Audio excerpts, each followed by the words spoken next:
สบายดีพี่น้องว่าจะขู่ทุกคนวันนี้มาเล่นเรื่องอ้นอีกแล้วปิ้งอันนั้นตำหมูแล้วก็ปิ้งอันแห่งอันนี้ยังเกาะปลานิ่นนั่นแซ่บอยู่บ่เอามาปิ้งแห้งปลานิ่นน่ะเฮานี่เห็ดแซ่บเห็ดก็เอามาปิ้งแซ่บบ่ซะน้อยตำหมูแล้วก็ปิ้งอันนั้นกินทอดเอามันจังแซ่บบ่มีน้ำมันบ่ได้ซื้อมันก็น้ำมีนี่แหละโอ้ไปเอาไม่รู้ไปเอามาลูกเอาจะสวยเอียงยำมังหุงเห็ดกินอ้นเพิ่นเอิ้นมาแต่เช้าพุ่นล่ะพี่น้องเอ้ยเพิ่นเอิ้นมากินอ้อมหลอกอ้อมแล่นมาเฮ็ดจอกเฮ็ดคลิปนํกัน อารมณ์บ่ดีอารมณ์เสียมื้อเช้านี่อารมณ์เสียใส่ผัวเมื่อคืนนี่ไปเจาะสนามเมื่อคืนนี่พี่น้องบ่าวเต้ความบ่กระบวนบ่เป็นตาสแตกเอาถ้วยไปใส่เจ้าสิเอาจานเฮ็ดหยังเอามาหมดกระตุกหาลูกไปเอากระทุกน่ะมาลูกต้องย่านเบิดป้าซื้อก็เมื่อเลยต้องไปรับมือเฮาก็เอามือมันใส่เพิ่นตามเลยเหมือนมือเฮาก็เอามือได้น้ำมันเฮามันยากของมันมดเลยจ้ะมันเฮาเนาะเล็กน้อยอ้นป้ายืมเฮา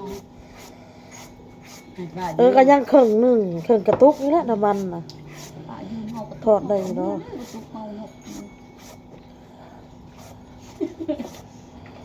โอ้เบิ่งผักแล้วสิรับแล้วเดี๋ยวรับได้เฟิร์นเลย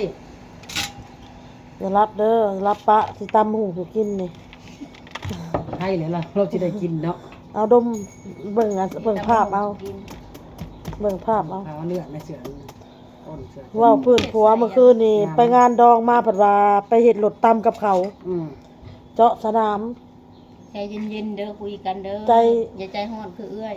ใจร้อนคือเอื้อยเดี๋ยวเป็นแม่ห้างได้เฮ้ยมาห้างลูกสองคือกันห้างลูกสองได้สิบอกเฮาสิเว้าสุพังบัดทางน้องพิษกับผัวทางเอื้อยก็ว่าใจเย็นๆเด้ออ้นบัดทางนี่พิษกับผัวเนาะเอื้อยใจเย็นๆเอื้อยจ้ะมึงอย่าสุปากนะมึงอย่าสุเว้านะมึงบ่ฮู้ดอกมึงบ่ฮู้กูดอกว่ะเจ้าอย่าเว้านะทางน้องก็ได้เจ้าบ่ฮู้นำเฮาดอกว่าเฮาคิดแนวใดว่ะบัดที่เอื้อยว่ะบัดที่เอื้อยมึงอย่าเว้านะมึงฮู้นำกูดอกสิดาได้อ้นมันจะใส่น่ะบักบอลเอาขึ้นเด้อซะบอลขึ้นมานี่อันนี้บ่เจ็บหลายปานใดสุกอันนี้หลายแซ่บบ่ไผปิ้งเอ้ยปิ้งปลามาพี่มั้ยปิ้งแล้วบอลเอาน้ำมันนี่ว่ะเท่าไว้ส่งกับบ่นุ่งมามั้ยเหยียบซะอันพักขานี่เพิ่นเอาออกกับน้องเบกสิเหยียบเมาไปงานดองหมู่พี่น้องเอ้ยไปงานดองหมู่แล้วก็เมาเดี๋ยวตอนแรงก่อนสิออกไปซื้อเว้าต่อเด้อพี่น้องเด้อจักว่าฮอดใจซาลี่นี่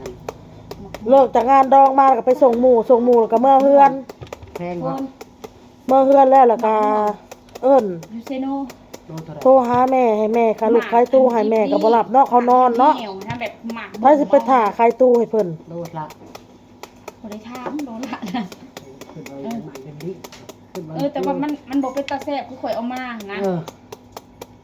มะม่วงแห้วอ่ะนะฮะมะม่วงแห้วเขาเอามาบ่มเอา2-3ห้านเขาไปย่างเบิ่งนะกะว่าสิซื้อมะม่วงมามันอยากผลไม้มันเคยกินบักแม่เนาะป้า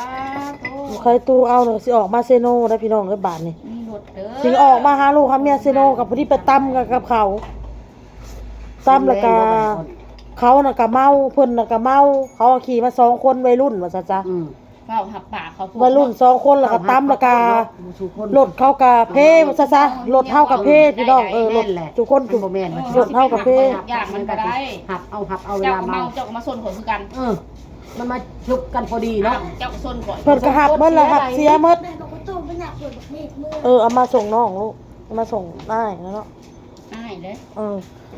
หน้าที่มันก็ต้องเว้ากันว่าเอาเจ้าก็เมาข่อยก็เมามันบ่ซะน้อยเอาเบอร์โทรข่อยไว้มื้ออื่นนี่โทรลมกันโทรคุยกันแม่นบ่มันซัดเบ็ดไปมันต้องเว้ากันแนวนั้นได้พี่น้องเอ้ยเพิ่นก็หับหมดแหละข่อยสิหับเสียให้ว่าซั่นแล้วก็แล่นมาหาหมู่อีกบ่ฮะไปยืมเงินนำหมู่มาจ่ายเขา500,000น้องมึงจะกินบ่ขนมไปเดี๋ยวทองมาไว้แล้วก็เฮ็ดได้นี่โทรศัพท์ข่อยเพนี่โทรศัพท์ข่อยมันโทรศัพท์ iPhone ว่าซั่นมันเพห้องเล่าพะเราบ่อนมื้ออื่นเอาเบอร์โทรเขาไว้มื้ออื่นจะเว้ากันว่ะบัดนี้เขาโทรนำอยู่เขาโทรนำได้บัดนี้เขาโทรนำจะให้เข้าไปได้บัดเขาอยากเว้าอยากล้มได้บัดหับปากเขาเนาะอ้าว ก็เสียเงินแล้วกัน หน้าที่ก็ต้องเว้าในนี่แหละเจ้าก็เมาขี่มา2คนข่อยก็เมาแม่นล่ะว่าสู่คนสู่เมามันก็ต้องอันนั้นกัน สร้างแบบเงินทองแบบ น้อยๆเสร็จ เกิดเอาทองเด้อ แห้งอุกใจบัดแห้งหาแต่เรื่องแต่ราวมาใส่ครอบครัว เงินคำแห้งบ่มีบัดแห้งเฮ็ดโธ่เฮาน่ะซะน้อยเฮาสิเว้าจะพังก่อนที่ได้ยินเรื่องบ่ดีน่ะแบบนี้พี่น้องหลังจากเมื่อจากเฮือนเอื้อยแหละหมอโตมันก็บ่ได้นอนเว้นเนาะเมื่อไปมันกินนมมันนอนเลยบัดนี้เฮากับบอกบอลแล้วออกมากินข้าว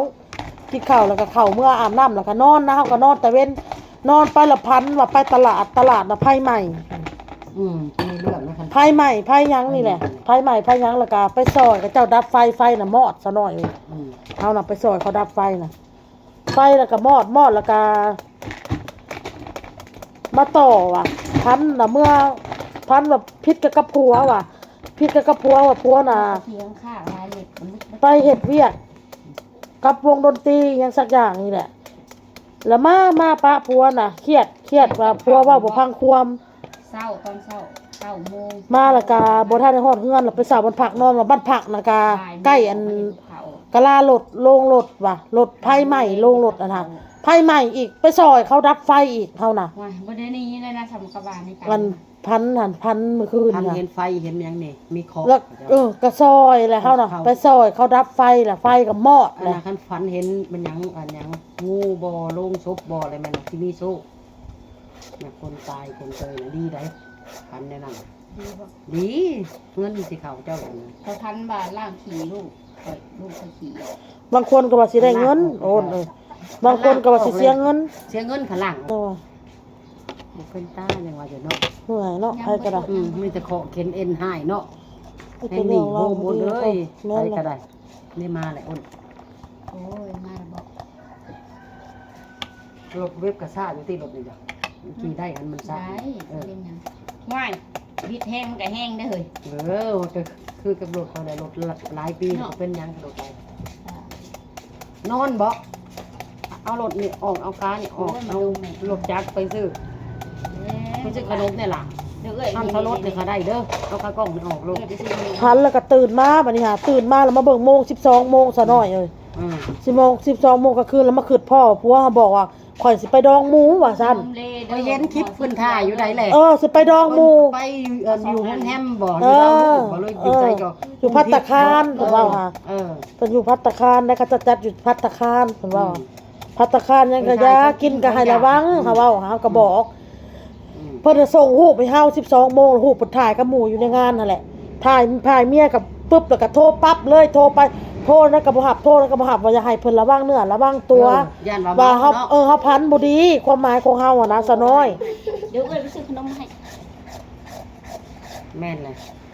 โทรนั่นก็บ่รับว่ามาตอบเฮาว่าโอ้ข่อยค่าเต้นค่าม่วนอยู่ว่าซั่น ต้นมังนมนี่ใกล้ พอละที่หลายเลยนะ ๆไกล ซับไปเลยกัน โอนว่าซับไปเลยว่ะ ซับไปเลยก็ได้ แล้วก็แบ่งเอา อ้นอ่านพังก็ชื่อว่าความฝันข่อยนั้นพันว่าผัวข่อยนั้นนอนเคียงข้างข่อยอยู่นี่ละแข็งเลยว่าเอาผัวข่อยตายแล้วว่าข่อยไปจัดงานศพให้ผัว ๆ ว่ะ พี่ส่งแห้ง ข็ คนแข็งเลย คนแข็งนะซั่น มันนั่งนี่ขึ้นเป็นทางไกลอย่างเดียว พวกคนนอนซื่อๆแข็งเลยค่ะ เออ โตแข็งหมดเลย จะบอกอื่นเต้นเนาะ โตแข็งเขาเนาะกระถิ่นโตแล้วแข็งเลยบัดนี้ มันมีหลายหมวดแข็งอยู่เนาะ เฮ้ยอย่าเผาตายข่อยด่าเล่นด่าก็จะซื้อว่ะ ก็มี ข่อยบ่ได้สั่ง แข็ง ได้ว่ะเนาะข่อยเลยให้อยู่น้ำเล่าว่าโอ้ยเผาตายปลาข่อยแทบเขาบ่อยากเป็นหมายเด้ว่าสินี่ พันไห้ได้เฮาเมื่อคืนทางโคกบอลค่ะ ก็มีงู จับน้องมาจับน้องมา ใหญ่เต็มอยู่ในหั่นได้ พันไห้แล้วก็ได้ไห้อลี เนาะ พันไห้ก็ได้ไห้อลีพี่น้องเอ้ย เลขหลายๆเด้อ พันไห้ไห้เหลือใจไห้ ซื้อเลขเบียดลงมันก่อนมาแรง แต่ตอนนั้นพันต้นบันท้ายอะดีอยู่ ดีว่าได้ขับรถว่ะได้ขับรถใหญ่ ได้ผู้ชายกับรักหาเนาะศูนย์ มีผู้หญิงผู้หนึ่งว่ะมาชวนไปกินเบียร์ 2 ชวนไปกินเบียร์แล้วก็ให้เฮาขับรถใหญ่บัดนี้ค่ะแล้วก็พาเฮาเมื่อเฮือนเมื่อซาน เมื่อ มากินข้าวกินน้ำกินปิ้งปูปิ้งปลาว่าในความฝัน มันเวลามันบ่ทันเจ้าของก็จะเฮ็ดงาน พระจันทร์ก็ถือเลขเลยมันบอก เราสิโทรกลุ่มหาเจ้าอยู่ บ่ถูกเป็นหากันน่ะ มีโทรหามนมึงกูพันเดี๋ยวนี้เด้อมึงจะเอาซั่น ตอนถึง3โตเท่าไหร่ แม่ รัก ขอ หา โทษ ไว้ หรอ เนาะ ก เออเขาเป็นคนบ่เล่นเลขเลยใส่น้อย เลขบ่ออกลูก ใส่หลายนะ โดย บ่ใส่ก็บ่เกิน5,000กีบ10,000ดอก มืออื่น 10,000ก็จะสิใส่จักหน่อย จักสิไทย เอาแน่ใจน พันข่อยนี่15,000 20,000ให้12ล้านโดนแล้วเนาะพัน20,000กับ12ล้านโอนเล เบิ ย ด200,000ปลายแล้วเบิดหลายแล้วอะซื้อดอกที่ถือบ่ถือขนาดโอ้ยคันแม่นมันฮู้บ่ก็ใส่ฟองละ1,000 บาทแล้วเนาะเนาะเพิ่น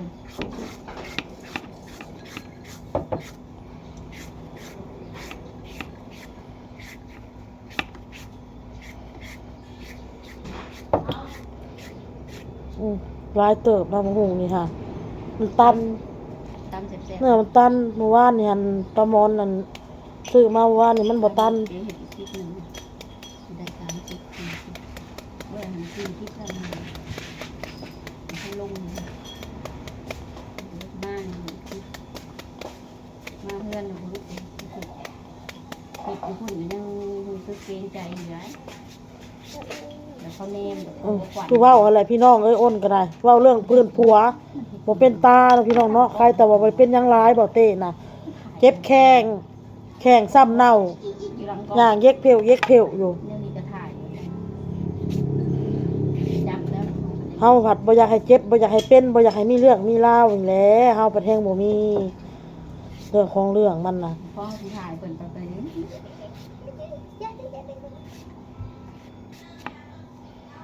ใส่แล้วมื้อเช้านี่อยากใส่ชีวิตโสดก็อยากใส่ก็เว้ากันดี